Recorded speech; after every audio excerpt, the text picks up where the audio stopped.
Doug is going in under the category of business educator.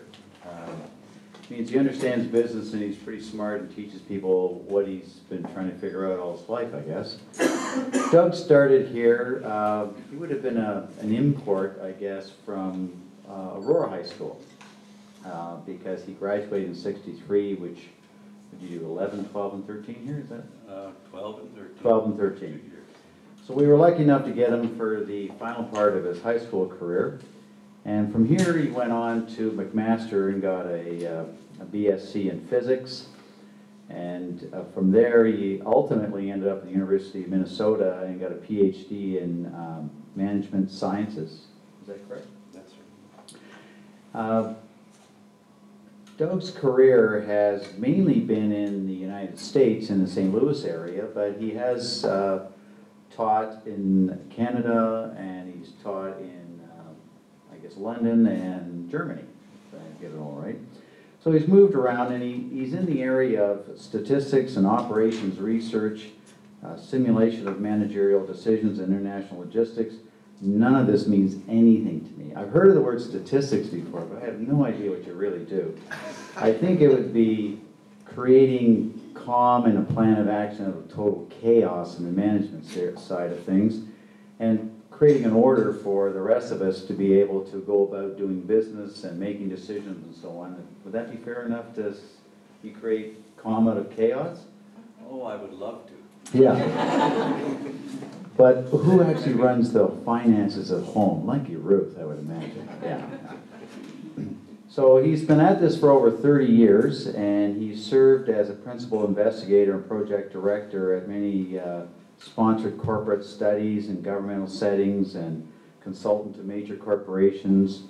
And his development of statistical models for forecasting and risk management in financial institutions led him to some interesting studies in the United States in the 1990s. I'm not sure if you were in part responsible for the recent collapse in the credit industry in the United States. I hope not. I assume they didn't follow your advice. And he's done a lot in mass transit and vessel traffic operations in the upper Mississippi River navigation systems, and computer-based model systems for mass transit and so on.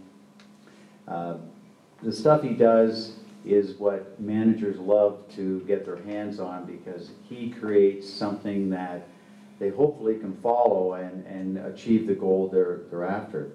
He's written in umpteen journals and scientific magazines, and has just had an incredible academic career throughout his professional life. He, although he's in St. Louis, he's maintained his ties to Canada. He still has the family cottage in Georgian Bay, and he's married to Ruth Agar. If anyone knows the Agar clan from around King City, his chemistry partner from grade 12, I guess it was, 13. Is now his wife, and they have 4 kids, and everything is going along very well for Doug. And he's obviously one of those guys that quietly goes about his stuff. He's not the entertainer. He's not the flamboyant Chris. He's just one of those quiet guys that's really smart. So I'd like to introduce Doug Smith as this year's one of our inductees this year. Doug.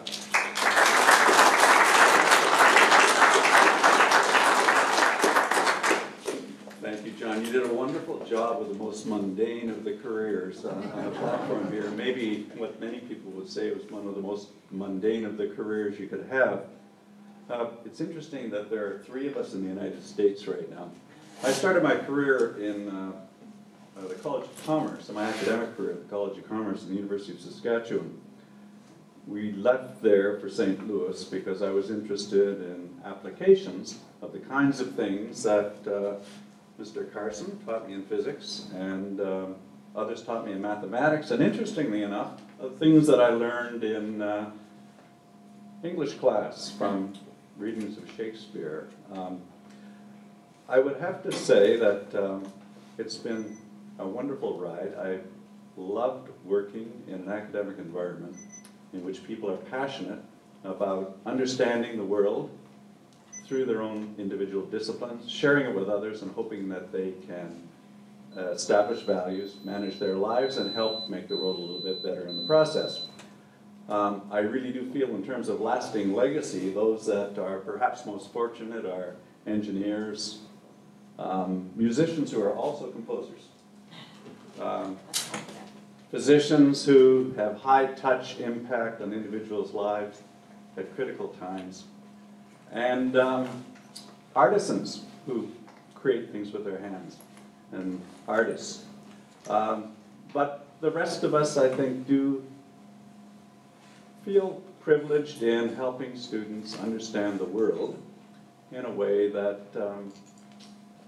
helps them, as I say, make it a little better place. And so my gratitude is great for high school teachers in particular. At the university, we have about 60% of our time for pursuing new knowledge. That's our job, research as well as teaching. We love the teaching, we get energized by our students, but we do not have that constant demand, day in and day out, that you people have. That's why we don't retire at age 65. We can keep going. And I want to just say how important you are to the development of our young people. And I also want to say how impressed I have been with the state of this school.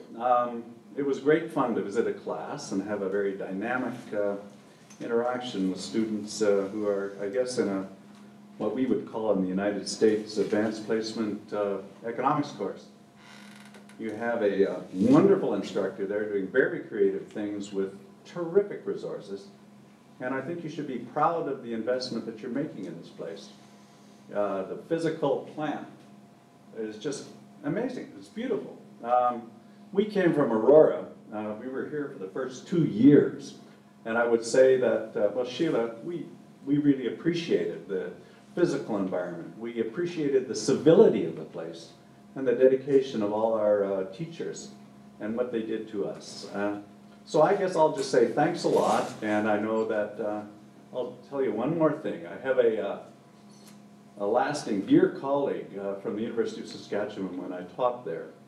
I left, and George Murphy is his name, an accounting professor who actually studied philosophy, and then went into the field of accounting and retired, I guess about 10 years ago, to Victoria. And George was always a little disappointed that we decided to go down to the United States and leave Canada. And he has nominated me for all sorts of positions through the years and tried to get us to come back. And he did say one thing that, Doug, I think you're proving, the longer you're staying in the United States, that you are making a contribution. You're raising the IQ, the average IQ on both sides of the border. So, and if you think about that, we'll just say thank you.